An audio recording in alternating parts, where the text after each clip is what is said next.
Hi, I'm Edgar Palacios from Thornwood High School, and today I'm going to go over my lesson for my SIOP plan and for my ESL students. So I'm working on the New Deal study. We're taking a look at some of the programs that were enacted by FDR. So what we would start off in our class period, we would start off with a bell ringer or a journal that I have behind me here. It says, "What should the government do in times of economic crisis?" In other words, what role should the government take during tough economic times? So I have the kids write down in their journals and their notebooks, and they're gonna write down some ideas. Give them a couple minutes here, and then give them the opportunity to talk amongst themselves in front of the class. Then we'll bring it together, have a huge class discussion about what the government should do, what they shouldn't do, and then we'll get into our lesson plan for the day. So for this lecture or class period, we're going to take notes on the New Deal programs. Here I have a couple of graphic organizers for the New Deal programs. I got the first one here, then I have the second New Deal after FDR was elected in 1936. So just a couple of programs here. We have about 9 total here that they're going to write down. While they're writing down, I'm going to lecture a little bit and kind of explain how things are going to go, how they feel about these programs. Is it constitutional? Is it not constitutional?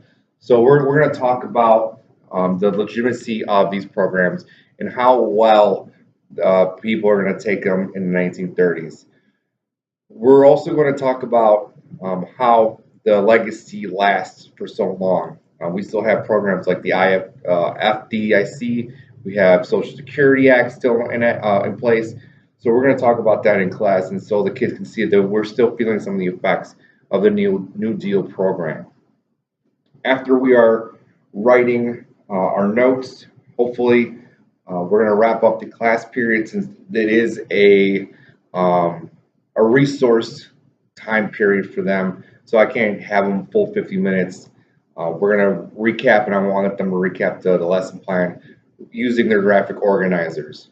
One of the main language objectives, obviously, them identifying to me in written and then verbally the effects of the New Deal, what it did to the American public, and the change in role of government. So we are going to go from a small government in the 1920s to a big government in the 1930s. We're going to have some discussion here. Let me flip this around so you guys can see the classroom.